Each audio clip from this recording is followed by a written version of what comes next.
So, as we all know, Christian Pulisic, the star winger for the USMNT and Chelsea's number 10, has had to fight for minutes under Thomas Tuchel since the beginning of his tenure. And things didn't seem like they would be changing at the start of this season either. But now, with the addition of some players, and in particular Romulu Lukaku from Inter Milan, things have looked as bleak as ever for Pulisic. Now, is there really any cause for concern, or is it all just an overreaction by fans? Well, let's take a deeper look and see what we can find out. Now, with Chelsea's season starting off with the big UEFA Super Cup between themselves and the Europa League winners Villarreal, and Pulisic was, as he was for most of last season, once again on the bench. Now, fans and even the player himself could be forgiven for being just a little bit frustrated, as he was a key player for them, especially during the Champions League, which culminated in their second win of the competition and the first ever for Pulisic and for any American that actually played in one. So it was definitely a historic moment. And we feel that Pulisic has done pretty much all he can do to show that he deserves a chance at a starting position. But for all his attempts, it does seem like Tuchel is dead set on keeping him as a super sub option only. However, that might have changed. Now, as we all know, during that big game, the player Hakim Ziyech, who actually scored the one and only goal during normal time, was injured. Around the 40th minute or so, he collided with Villarreal defender Juan Foyth, and it seems he somehow injured his shoulder from that. It did not seem like such a huge collision at the time, but it seems to be enough to hurt his shoulder. We'll get into details of that injury and the extent of it later, but for now, that meant that Pulisic was the one that came on as his replacement. And that allowed him to play a much more attacking role as he is used to, usually playing as a left winger, so he was able to slot in nicely on that left hand side, at least he did for what remained of the first half, in what appeared to be a 3-4-2-1 formation.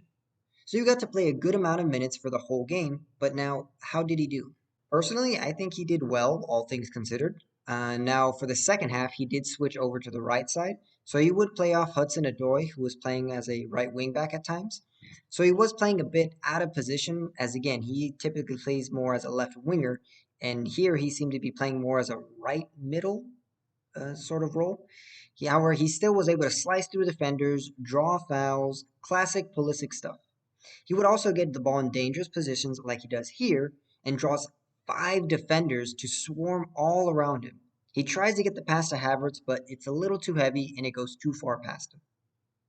Close to the end of the first 90 minutes, he was in a good position, but the ball gets to him late and he's already in an offside position. He did get a shot off, but it was still blocked by the keeper anyway. And once again, in stoppage time, Pulisic gets the ball in a dangerous position and draws all of five defenders. He tries his best to get around them and is able to get a shot off, but it is blocked. But upon review, it looks like it was a teammate who was in the way. It might have been on target otherwise. Then, in the 99th minute of extra time, a golden chance. Pulisic gets the ball a bit awkwardly and rushed, and he also needs to take the shot quickly, which he does, but it's just wide. It was really a great chance and perhaps should have been put away and could have given his team the win right there, but he did miss, though it wasn't by much. The game ends up going to penalties, which Pulisic is a part of, and he does his job and converts his penalty. And Chelsea ultimately do win on penalties, and that's a second piece of major European silverware that Pulisic has been actively involved in winning. But now, what can we take away from this game? Well, even though Pulisic was played in that position and he was the first option off the bench as soon as Hakim went down, it doesn't guarantee that Tuchel will start Pulisic in that same role in place of Hakim while he is out injured. If it's one thing Chelsea have more than enough of, it's depth. They have one of the most deepest squads in all of Europe. So there are plenty of players that Tuchel can switch around and play with. So even now, it's still not a guarantee that Pulisic will not continue to be a bench player in Tuchel's mind. But it does reveal that Tuchel sees him as at least an option in that role and position, which is a positive because before this, it seemed like Pulisic was doomed to fight for minutes as a wingback along with Hudson-Odoi, Ben Chilwell, and even maybe Reece James. In preseason games, for example, that was the only position he played in at all. So now at least we see Tuchel is willing to play him in a more advanced role and one that he can be more familiar with and better in.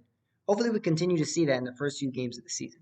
But now, what about the arrival of Lukaku? As mentioned at the beginning of the video, how much will his arrival affect Pulisic.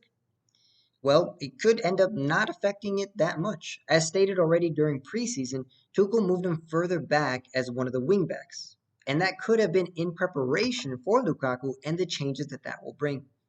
Now, Lukaku is more likely to be a direct challenge to Timo Werner for that number 9 spot. However, that can mean that Werner will just get moved and play as a winger, which would take Pulisic's spot there, and that was the worry for us fans. And even with this injury to Hakim, that could still very well be the case. Assuming Tuchel continues with this exact same formation or something like it, Werner could play in that role of Hakim instead of Pulisic. And so that would most likely mean that Pulisic will need to be competing with Hudson-Odoi for minutes as an attacking wingback, but also competing with Werner as well for minutes in that more advanced role. But where does he fall exactly in the depth chart? Well, worst case scenario, he's third choice at every position he's available for. At right wingback, for example, he'd be behind Reece James and Hudson-Odoi. Further up the pitch and that right middle slash right winger role, he'd be behind Werner and Hakim. At left wing back, he'd also be behind Ben Chilwell and Marcus Alonso. And the more advanced role on that left side, he could be behind Havertz and Mason Mount. So you could see how, due to that, the sheer depth of Chelsea's squad could leave him being third choice. But that's the worst case scenario. Best case scenario, he's second choice at right wingback, potentially fighting for a starting spot there. And the same for the more advanced role, second choice behind Werner, assuming Ziyech is out for a while. However, according to reports, it does seem that Thomas Tuchel has stated that the injury doesn't seem to be that bad as they feared, and it looks like he's going to be out for at least 2 weeks. It could end up being more, but that also means that he could actually end up coming back much more sooner than expected, which of course will affect the depth chart and Christian Pulisic's potential starting spot. Now, we did see the first game of the new season against Crystal Palace that Pulisic did get the start, and this time on the left as one of those dual tens behind the main striker in that same 3-4-2-1 formation. He did play relatively well and even got a goal in the 40th minute. However, we shouldn't get carried away and think that this means that Tuchel sees him as a starter. Keep in mind that Lukaku did not play because he had barely completed his transfer and wasn't available for selection. It was too soon for him. But once Lukaku is fully integrated, then we will see if Tuchel keeps starting Pulisic in that role or if he instead starts Timo or Havertz. But honestly, either way, this means that Pulisic will have to keep fighting tooth and nail for minutes, and that isn't necessarily a bad thing as long as he does get a fair amount of them. But if he doesn't get a lot of minutes in the first half of this season, and then with no indication of that changing, should he start to seriously consider his options and have a conversation with his agent to potentially push for a move in December or next summer at the most? What do you all think? Of course, we understand that he will always need to fight for minutes at any top club, and that's a good thing, as it keeps him sharp and trying his hardest. But should he do so and still only get scraps despite being in form and playing well?